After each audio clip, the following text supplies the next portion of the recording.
ನಮಸ್ಕಾರ. ಇನ್ನೊಂದು ವಿಡಿಯೋಗೆ ಸ್ವಾಗತ. ನಾನು ನಿಮ್ಮ MJ ಎಜುಕೇಷನ್ ಕನ್ನಡಗೆ ಸ್ವಾಗತ. 6ನೇ ತರಗತಿಯ ಸಮಾಜ ವಿಜ್ಞಾನ ಭಾಗ 1 ಬರುವಂಥ ಇತಿಹಾಸಕ್ಕೆ ಸಂಬಂಧಿಸಿದ ಅಧ್ಯಾಯ 4 ವೇದಕಾಲದ ಸಂಸ್ಕೃತಿ ಅಭ್ಯಾಸದ ಪ್ರಶ್ನೋತ್ತರಗಳು ನಾವು ನೋಡೋಣ. ಖಾಲಿ ಬಿಟ್ಟ ಸ್ಥಳಗಳು ಸೂಕ್ತ ಪದದಿಂದ ಭರ್ತಿ ಮಾಡಿ. ವೇದ ಎಂದರೆ ಜ್ಞಾನ. ವೇದಗಳು ಸಂಸ್ಕೃತ ಭಾಷೆಯಲ್ಲಿರುವುದು. ಆರ್ಯರ ಬಣ್ಣದ ಮುಖ್ಯಸ್ಥರನ್ನು ರಾಜನೆಂದು ಕರೆಯುತ್ತಿದ್ದರು. ಕೆಳಗಿನ ಪ್ರಶ್ನೆಗಳು ಉತ್ತರ ಬರೆಯಿರಿ. 4 ವೇದಗಳು ಯಾವುವು? ಋಗ್ವೇದ, ಯಜುರ್ವೇದ, ಸಮವೇದ, ಅಥರ್ವಣವೇದ. 4 ವರ್ಣಗಳು ಹೆಸರಿಸಿ. ಬ್ರಾಹ್ಮಣ, ಕ್ಷತ್ರಿಯ, ವೈಶ್ಯ, ಶೂದ್ರ ಎಂಬ 4 ವರ್ಣಗಳು. ವೇದಕಾಲದ ಇಬ್ಬರು ಶ್ರೇಷ್ಠ ಮಹಿಳಾ ವಿದ್ವಾಂಸರು ಯಾರು? ಲೋಪಾಮುದ್ರ, ಇಂದ್ರಾಣಿ. ವೇದಕಾಲದ ಇಬ್ಬರು ಶ್ರೇಷ್ಠ ಮಹಿಳಾ ವಿದ್ವಾಂಸಗಳು.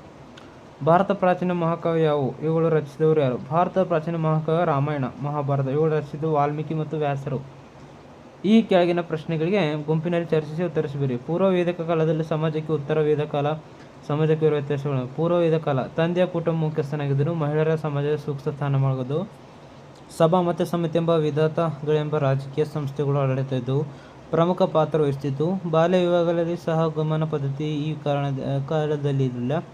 ದೇವರಾಧನೆ ಯಜ್ಞದ ಮೂಲಕ ಮಾಡ್ತಿದ್ದರು.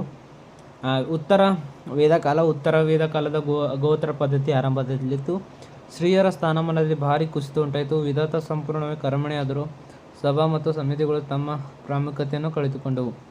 ಬ್ರಾಹ್ಮಣ, ಕ್ಷತ್ರಿಯ, ವೈಶ್ಯ ಮತ್ತು ಶೂದ್ರ ಎಂಬ 4 ವರ್ಣಗಳ ವ್ಯವಸ್ಥೆ ಸಮಾಜದಲ್ಲಿ ತಲೆ ಎತ್ತಿತು. ಸತಿ ಸಹಗಮನ ಪದ್ಧತಿ, ಬಾಲ್ಯ ವಿವಾಹ ಆರಂಭವಾದವು.